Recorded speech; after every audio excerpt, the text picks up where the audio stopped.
केतु हो चाहे बृहस्पति हो, सारे ग्रह हमारे अनुकूल हो जाते हैं। 5 स्थान बताए और बड़े सावधानी से स्मरण करिएगा उन 5 स्थानों का। शिव जी पे चढ़े हुए जल को यदि हम झेल कर अपनी नेत्रों पर लगाते हैं, मस्तिष्क पर लगाते हैं, कर्णों पर लगाते हैं, कंठ पर लगाते हैं और अपने हृदय पर लगाते हैं, तो व्यक्ति की जिंदगी में कैसा भी ग्रह का दोष हो वो धीरे धीरे समाप्त होते चलेगा। नेत्र, कर्ण, मस्तिष्क, कंठ और हृदय,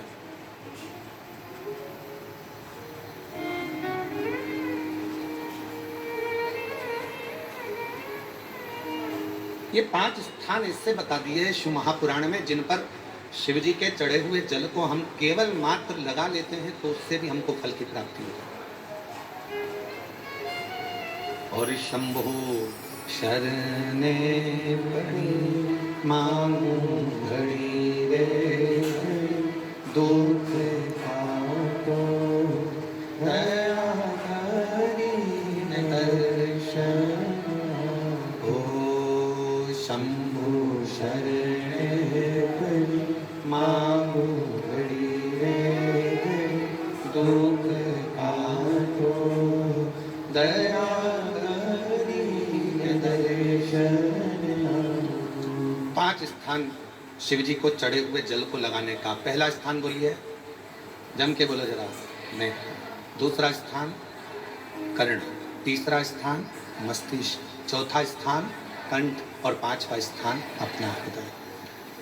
मात्र ये 5 स्थान शिव जी के चढ़े हुए जल को आप अगर लगा लेते हो तो तुम्हारे ऊपर किसी ग्रह, चाहे शनि हो, चाहे राहु हो, चाहे केतु हो, चाहे मंगल हो, कोई ग्रह आप पर भारी नहीं रह सकता। और एक प्रैक्टिकल कर कर देखना पड़ना चाहिए, कहीं सीवर वाला हमारा झूठ तो नहीं बोलता है।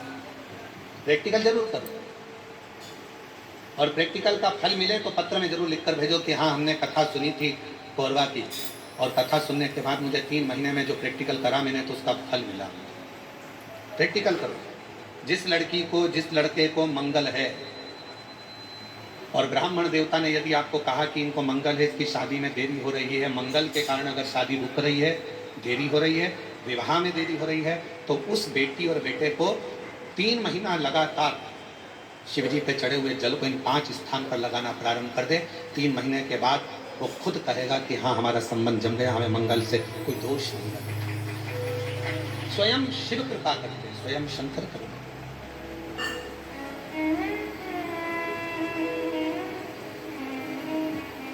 ये 5 स्थान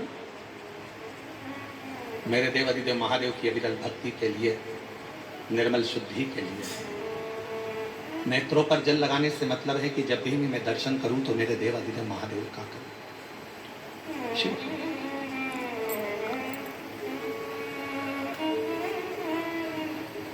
कंठ पर जल लगाने से मतलब है कि मेरे मुख से जो वाणी निकले, और मान लो मेरे मुख से कोई अपशब्द निकल गया तो किसी का बुरा ना हो जाए।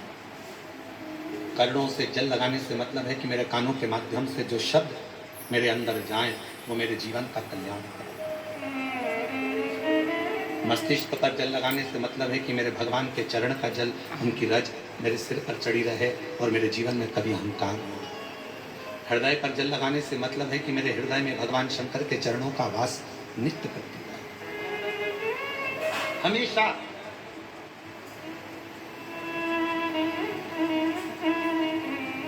निकुंभ में एक प्रश्न एक बहन ने करा था छत्तीसगढ़ की, और छत्तीसगढ़ की जीजी कैसा प्रश्न कर सकती है ये आप जरा सोच लेना। निकुंभ में एक छत्तीसगढ़ की बहन ने प्रश्न किया था, गुरु जी आप कहते हो कि शंकर भगवान के भक्त जब अपने प्राणों को त्याग कर जाते हैं तो शिव धाम में रहते हैं,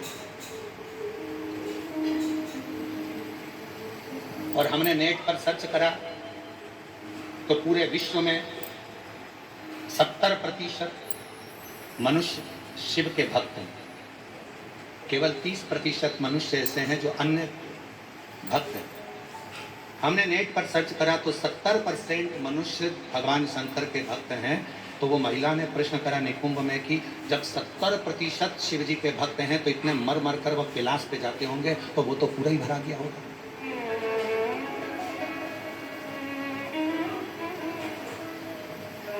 शिव जी अपने भक्त को कहाँ रखते हैं? भगवान शंकर अपने भक्त को कहाँ रखते हैं? तो यदि मेरी बहन अगर कथा सुन रही होगी, निकुंभ वाली जिसने प्रश्न किया था, अगर वो कथा सुन रही हो तो उनसे कहूँगा मेरे शंकर भगवान अपने भक्त को कभी भी कैलाश में यहाँ वहाँ नहीं रखते। अपने भक्त को भगवान शंकर अपने दिल में रखते हैं, जहाँ पार्वती जी का स्थान, जहाँ माँ जगतजननी पार्वती जी का स्थान है, उस स्थान पर भगवान शिव अपने संपूर्ण भक्तों को रखते हैं। फिर कहा अगर ये भक्त अंदर रखे रहते होंगे तो भगवान इन भक्तों को, तो हमारा निवेदन है, बहुत सारी केरियां आना चालू हो गई है, अचार डालने का समय आ गया और कुछ कुछ मेरी जीजा उन्हें तो डाल भी लिया।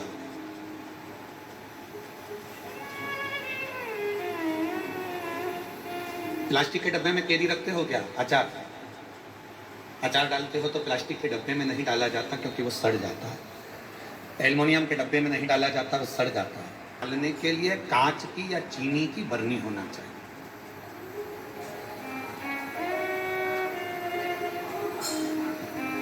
अचार को डालने के लिए कांच की बरनी हो या चीनी की बरनी हो, और उस अचार में मसाला भी रहता है ज़्यादा मात्रा में तेल भी रहता है, ज़्यादा मात्रा में नमक भी रहता है। पूरा मसाला उस अचार की बरनी में रहता है, फाँक तो कम रहती है।